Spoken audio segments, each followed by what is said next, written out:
요 아쉽네요. 지금 이게 거의 대부분 제가 2015년도, 16년도에 전국 최초로 그 도로조명 부착 인허가 시스템 운영을 시작을 했는데, 중요한 건 시간이 지나고 2016년도에 이걸 홍보를 하려다 보니까 사람들이 제발 그걸 하지 말아라. 맨날 가서 또 재탕하냐. 올해 그 국착 지통 그 착수 보고에 갔다가 정말 이게 되는지도 모르고 이런 게 아직도 돌아가느냐, 절대 안 된다, 이런 사람들이 너무 많더라고요. 그래서 2019년도에 다시 들어왔는데 간단하게 설명을 한번 드릴게요. 이 신청자가 사업계획 신청이라고, 이게 보통 도로 굴착 심의라고 하거든요. 굴착 심의를 이렇게 신청을 하고, 그리고 그 관련된 기관들이 한 14개 기관들이 있어요. 안양시 같은 경우는 뭐 도로, 상수도, 하수, 통신, 그리고 뭐 그 가스, 이런 회사들이 있는데 거기서 협의를 합니다. 그 다음에 그 굴착 허가를 내주면은 이게 끝나요. 그러면 보통 이게 실제로 다 안 되는 줄 알고 있는데 잘 됩니다. 아주 잘 되고 있고, 지금 저희 같은 경우도 지금 그 2015년도부터 시작을 해서 1253건 정도 해서 지금 운영을 하고 있는 중입니다. 정말 반응이 없으시네요. 이거 설마 이게 아무도 다 모르시나요? 일단 도로조명 굴착 인허가 시스템 넘어가겠습니다. 그리고 이 시스템 자체가 얼마나 막강하냐면은, 이 시스템이 지금 실시간으로 데이터가 갱신이 되는 거예요. 민원인이 그 데이터를 넣고 그거를 관련된 유관기관에서 협의를 해주고, 그 실시간 데이터가 되기 때문에 지금 안양에 있는 관내업체 2개, 지오토 정보기술과 그리고 미래지주증권을 회사에서 저희가 이걸 오픈 API로 쿼리를 개발을 해서 만들었거든요. 그래서 지금 현재 실시간으로 이 현재 도로 굴착 공사하는 위치가 스마트폰 버전과 핸드폰 버전으로 서비스가 되고 있습니다. 그래서 이걸 어떻게 이용을 하냐면, 안양시에 있는 콜센터나 그 건설과에 있는 직원들 민원 처리할 때, 현재 보통 그 민원은, 굴착 공사 민원은 항상 일요일날 저녁 10시에 나 자야 하는데 그날 공사한다고 그 굴착 담당한테 전화가 와요. 그럼 굴착 담당자는 10시에 내가 최소 월이 안양에 있는데 최소 100개소가 운영이 되고 있는데 머릿속에 기억을 할 수가 없잖아요. 그러면 일단 민원실에서 일단 이 시스템을 보고 바로 요 담당자한테 어디에서 하는지 전화를 해서 처리를 시작을 합니다. 하다 안 되는 게 굴착 담당자한테 가는 거기 때문에 지금 이거는 민원 처리하는 방법으로는 아주 좋을 것 같고요. 그리고 저희가 이번에는 이제 두 번째로, 요거는 저희 단속하는 업무에 어디든지 다 통용이 되거든요. 예를 들자면 단속하는 업무는 공통적인 특징이 있어요. 사용자 위반 행위자 전화번호, 성명, 그리고 행위자 내역, 요거는 변하지가 않습니다. 하지만 거기서 1차 계고, 2차 계고, 3차 계고, 이행감지금 부과 예정 통보, 이행감지금 부과, 이거 할 때마다 사용자 바꾸고 위반 내역 다 한글로 만들어주고 이런 식으로 같이 생산을 해야 되거든요. 그러면 실제로 이게 일하다 보면은 이것이 한 1000건 정도 되다 보면 머릿속에 헷갈리는 거죠. 예를 들자면은 이 사전 통지 1차 계고, 2차 계고, 이행감지금 부과이고 부과, 이게 한 2000건이 되다 보면은 1년에 한 3만 건을 문서를 생산을 해야 되는데, 그게 하루에 보통 124건 정도의 문서를 생산을 해야 돼요. 그러면 담당하는 직원들이 거의 문서만 생산하다가 끝나는 겁니다. 그래서 저것도 안양에서는 이제 만안구, 동안구에서 2개씩 해서 2명씩 해서 4명이 저 업무를 하고 있는데, 그럼 한 분이 이제 20건 정도 이렇게 하다 보면은 이제 실제로 현장에서 단속할 시간은 하나도 없고 현장 지도보다는 행정 처리 하기만 바쁘거든요. 그래서 지금 위반 건축물 통합관리 시스템이라는 거를 이제 구축을 했는데, 지금 현재 안양시에 있는 불법 위반 건축물에 대한 위치도가 나오는 거예요. 예를 들자면 이거는 실제로 지도를 찍은 게 아니고, 이 주민 주소를 가지고 지오코딩 기법으로 그 다음에 별표를 찍은 거거든요. 그래서 이런 식으로 일단 제일 먼저 나오는데, 여기에서 제일 먼저 아침에 출근을 하면, 담당자가 이제 출근을 하면 이런 식으로 떠요. 그럼 전체 선택 눌러주고 전자교체 요청을 딱 눌러줍니다. 그러면 이제 이게 우리 온나라 세운정신 온나라의 연계 문서함으로 들어가요. 그래서 온나라랑 연계를 해서 이쪽으로 들어가서 요거에 대한 또 결제를 하겠죠. 결제를 해서 결제 문서가 이런 식으로 나옵니다. 그래서 자동으로 기한이 되는 거예요. 자동으로 기한이 되고 첨부문서도 자동으로 뭐 담당자가 처음에 그 예를 들자면 주소, 전화번호 그리고 받는 사람의 그 위반행위 내역 요것만 입력을 해놓으면 하나도 안 바꾸고 이렇게 문서를 생산을 할 수가 있습니다. 그래서 이게 결제가 났다. 결제가 나면 저희들이 아까 한 20통이라고 그랬잖아요. 하루에 20통. 그거를 아까 얘기했던 이 공문 앞장과 이 공문 앞장을 20개를 출력을 해야 되고요. 요 사전 통지서 요걸 또 20개를 출력을 해야 됩니다. 그리고 밑에 있는 것도 20개 출력을 해야 되고 20개 출력을 해서 그거를 또 봉투에 넣어야 돼요. 봉투에 넣어서 그걸 또 앞에다가 라벨지 붙여서 전화번호 쓰고 그 다음에 또 거기다가 또 우편모아라는 시스템에 또 입력을 해서 총무과를 갖다 주면 총무과에서 뭐 우편요금이 얼마나 계산해서 건네주는데 그런 기능이 아니고 바로 그 공문 우편 발송 요청을 누르면은 요거에 대한 개인정보라서 자세한 건 여기다 안 적었고요. 전체 체크를 눌러서 바로 공무원 전송 결제 전자결제 요청만 누르면 지금 이그린 서비스라고 혹시 아시는 분 계신가요? 이그린 서비스? 지금 처음 들어보시나요? 지금 처음 들어보세요? 이그린 서비스라고 이게 원래 그 없던 서비스가 아니고 저희가 새로 만든 서비스가 아니고 우체국에서 2010년도부터 이거를 운영을 해오던 서비스입니다. 예를 들자면은 한 1000건이건 10,000건이건 간에 우리가 주소록하고 데이터만 갖다 놓으면 데이터만 갖다 거기다 갖다 주면은 우체국에서 바로 쫙 출력을 해서 그 접지기라고 있어요. 종이를 접는 거 쫙 자동으로 접혀져요. 거기다가 봉투를 자동으로 싹 넣어줘요. 그리고 봉투가 완전히 딱 밀봉이 되고 거기는 바코드를 가지고 얘가 이제 전국으로 뿌려서 이렇게 우편이 발송이 되는 거거든요. 근데 그게 왜 굳이 여기에다 시스템에 넣냐면 만약에 공무원이 이그린 서비스에다가 직접 우편을 넣으려면은 개인정보잖아요. 개인정보이기 때문에 이 정보가 밖으로 새나가는 순간 이메일로 보내는 순간 우체국으로 보내는 순간 자기는 개인정보법에 위반이 돼서 바로 이 되게 위험한 건데 바로 이 개인정보 위반이 돼서 바로 잘립니다.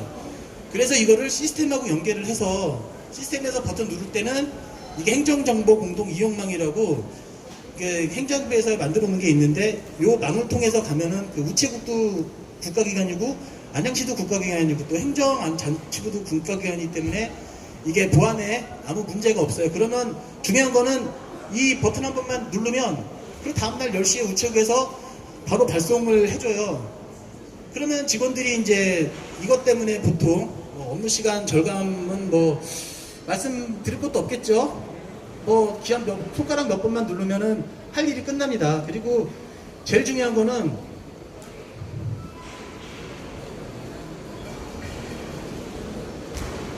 일단은 제일 중요한 거는 컴퓨터가 우리가 지금 밖에 나가서 현장에서 뭐 상측하고 뭐 하고 그런 거를 해야 되는데 그 시간에 지금 행정 업무를 이 문서 생산하는 업무를 하고 있는데 그 생산하는 업무 없애고 그 다음에 컴퓨터가 일을 해주고 특히 이제 이 업무 스케줄링이 되기 때문에 뭐 도감사가 오건 감사원 감사가 오건 내가 할 거는 다 걱정이 없다 이런 개념이에요. 근데 중요한 건 이거를 만들어 놓고 보니까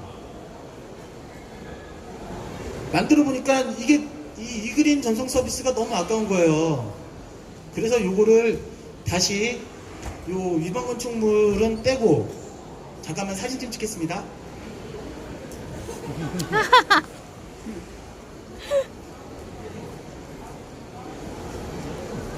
네, 여기에서 이제 그 위반 건축물 업무는 떼고 나중에 이제 우편하는 이 그린 우편 전송 시스템 예를 들자면 안양시에서 행정정보 공통 이용망을 통해서 그걸 우체국에서 바로 발송할 수 있게 요거를 만들어 놨어요. 그래서 저희 같은 경우는 이제 그 불법 주정차 고지서가 안양시 같은 경우는 우편 요금이 1년에 13억이거든요. 근데 13억 중에 한 2억 정도가 이제 불법 주정차 단속 예산인데 고지서를 발송하는 예산인데 불법 주정차를 단속하는 사람들 입장에서는 그 고지서를 하루에 200장씩 맨날 출력을 해서 거기에 대한 그 통계를 내서 결제를 받고 이걸 어떻게 하겠습니다 하고 나서 그걸 또 출력을 해서 또 접지기에 접어서 또 그걸 또 우편함에 넣어서 그 우편 가져가서 발송이 될 수 있도록 하는 게 그것도 한 4시간 정도 소요되는 거거든요. 근데 요거 같은 경우는 여기 보시면은 이제 주정차 위반 관리 같은 업무에서 바로 아침에 딱 출근해서 며칠 동안 딱딱 선택해서 기한 전송 누르면 아까처럼 기한 전송으로 딱 날아가는데 그게 이제 통계까지 딱 나와서 CCTV는 몇 건, 이런 몇 건이 나와요. 그럼 결제하고 나서 기한 전송만 누르면 이제 바로 그 우체국에서 고지서를 출력을 해주는 서비스예요. 그리고 두 번째 경우가 이제 저희 하수도 정화조 청소 안내문이라는 게 있는데, 정화조 청소를 하면 그 1년에 한 번씩 청소를 해야 됩니다. 그거를 지금 시군에서 직원이 어떻게 했냐면은 그 정화조 청소를 할 때 그 우편엽서에다가 이렇게 다다다다 붙였대요. 사흘 동안 3,000개를 공인요원 3명이 붙어서 붙였는데 전자결제 한 번으로 진행이 됐고요. 그리고 지금 저희가 지금 하고 있는 거는 모든 안내문이 그 다음날 지금 요즘에 그 노후 경유차 서울 안에 못 들어오잖아요. 좀 반응 좀 부탁드릴게요. 네. 힘들어. 아, 죄송합니다. 근데 좀 경유차 못 들어오는데 그거를 안양시에 8,000통을 보냈어야 됐어요. 그 담당 직원이 미치려고 그러더라고요. 8,000통을 보내려면 내가 한 달 동안 이거 출력을 해서 그 주소에다가 작업을 해갖고 라벨 붙여서 그 수작업을 할 생각을 하니까 미치겠다는 거예요. 그래서 이제 그 당시 마침 개발할 때였는데, 예를 들자면 간단해요. 여기다 이제 그 엑셀 우편 발송 요청을 해서 이게 이제 엑셀 템플 주소록을 불러와서 붙인 다음에 그 다음에 시행문을 업로드를 시킵니다. 한 장짜리 업로드를 시키고 주소록하고 시행문 업로드 시키고 그 다음에 우편 발송을 하면 그 다음날 몇시 그냥 8만 통이건 10,000건이든 10만 건이든 날아가는 거예요. 그러니까는 거의 한 달 업무를 그냥 한 1분에 끝낼 수 있다. 이런 개념으로 이제 개발을 해서 저희는 아까도 말씀드렸다시피 공무원들이 조금이라도 일을 좀 클릭이라도 한번 덜 하는 게 좋겠다. 그 시간에 아싸리 딴 걸 하는 게 낫겠다. 이런 시스템으로 개발을 했고요. 그래서 지금 이게 올해 6월달 정도 실적인데 저희도 이제 몰랐는데 나중에 보니까 이제 보통 이렇게 한 17개 부서 52,192건이 지금까지 활용이 됐어요. 이게 상반기 건데요. 여기도 보면 저희도 이제 놀랬던 게 이제 청년 안내문이랑, 근데 이제 그 동에서도 지금 시작을 하긴 했어요. 그 다음에 동에서도 아직 저희도 홍보가 아직 잘 안 돼서 어느 좀 아는 사람들은 하고 좀 모르는 사람들은 좀 늦게 하고 이런 차원인데, 특히 이제 보건소 쪽에서 이렇게 많이 나가더라고요. 그리고 이제 다음은 이제 여기까지는 이제 그 시스템이 요즘에 빅데이터 쪽 분야입니다. 지금까지는 공간정보나 시스템 분야고 지금 빅데이터 쪽 분야인데, 요즘에 이제 시청구청이나 지자체에서 당직 근무를 쓰잖아요. 근데 아시다시피 베이비 부모 세대들이 다 퇴직을 하고 있고, 또 이제 젊은 사람들이 바뀌어 오고 있는데 그 당직할 때 민원 처리하는 방법이 좀 그런 노하우가 같이 공유가 되고 그런 거를 처리하는 방법이 공유가 돼야 되는데 아직 그게 좀 미흡한 실정이에요. 어느 날 일요일 날 이렇게 당직실에 직원들이 그 근무를 하는 거 보니까 신규 여직원 3명이 앉아 있더라고요. 근데 그분들이 당장 그 누수가 났다는 민원이었는데, 당장 누수난 사람의 누수 담당자 전화번호만 알면 전화만 하면 끝나는 상황이었는데도 불구하고 그 누수 담당자 전화번호를 알기까지가 30분이 걸리더라고요. 이쪽에 전화해서 누수 담당자가 누구냐, 그래서 그쪽에 있는 사람은 나 아니다, 누구다. 예를 들자면 그런 노하우가 이제 공유가 돼야 되는데 아직 그런 노하우가 공유가 안 됐기 때문에 한번 기획을 해서 실제로 만들어서 운영을 하고 있는 거고요. 아, 이게 그 내용인데, 근데 이제 여기에 보면은 이제 당직자들이 보통 당직 민원을 시스템에 입력을 해놓습니다. 왜 간단하게 해결할 수 있는 거는 바로 처리하고 끝내지만, 만약에 내가 처리를 못해요. 근데 그거를 후임자한테 전달을 해주지도 않았어. 그러면 누구한테 전화는 받았는데 내가 처리를 못했잖아요. 그럼 책임 그 담당자한테 있거든요. 그래서 그 책임을 어떻게 보면은 그 담당 부서에 연결하기 위해서 그 담당의 그 시스템에 입력을 해놔요. 그러면 그게 지금 안양시 같은 경우는 5만 건 정도의 데이터가 쌓였습니다. 그래서 2012년도에 한 880건, 이게 처음에 시작할 때 단계고요. 계속 이렇게 늘어나고 있고 2019년도에 계속 올라가고 있는 단계고요. 그러니까 이런 단계들이, 이 민원 내용들이 이렇게 뭐 예를 들자면은 이런 현황을 보면 보통 토요일날 일요일날이 민원이 많다. 토요일날 일요일 민원이 많고, 그리고 이거는 이제 이달에 작년, 재작년, 재재작년 이달에 어떤 민원이 많이 들어왔는지 그걸 알아야 대비가 되잖아요. 그래서 지금은 7월달 거를 자료로 갖고 왔는데, 안양시에서는 매년 7월달에 주정차가 가장 많고 교통민원이 가장 많고, 그래서 이제 당직하는 사람들이 이거를 보고 이 데이터를 보고서 향후에 이제 민원이 조금이라도 그 해소시킬 수 있는 방법을 강구하기 위해서 이렇게 만들어놨어요. 그래서 이제 요거는 이제 뭐 일반 기능하고 똑같고 가장 많이 쓰는 기능이 그 누수 담당자, 상하수도 누수 났을 때 그 담당자 전화번호 아는 거, 누수 치면 바로 나오거든요. 근데 뭐 이건 기능은 아마 너무 간단한 거니까 금방 아실 거예요. 그리고 이제 마지막으로 말씀드릴 거는 저희가 이제 빅데이터 쪽이다 보니까 청년 창업 지도를 만들었어요. 이게 저희도 이제 어디나 지금 청년 창업하시는 분들이 가장 그 화두가 되고 있잖아요. 그래서 안양시에 있는 지난 5년간 그 청년 창업 데이터인데 만약에 그 환경위생과라든지 이런 각 분야의 이런 지도 그 데이터를 인허가 데이터를 가지고서 그 지도를 만들고 나서 이게 실제로 안양시 홈페이지 보면은 안양시 홈페이지 오른쪽에 보면 청년 창업 지도라고 나와 있거든요. 여기 클릭을 하면 혹시 이제 빅데이터 쪽이라 잘 아실지 모르겠지만 태블로라는 빅데이터 전용 프로그램이 있습니다.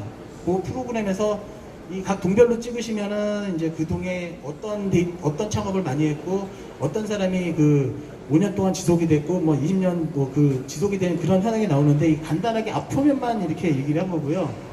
그래서 이 색깔이 진한 게 5년간 창업이 가장 많이 있었던 지역이고 이 중에 여기 있는 데이터들이 이제 여기 보면 이제 잘 안 보이는데 불인동 같은 경우 감성주점이 5년간 망하지 않고 가장 지속된 업종 그리고 뭐 한식, 뭐 통신 판매업 이런 식으로 이제 그 청년들이 좀 보려고 했고요.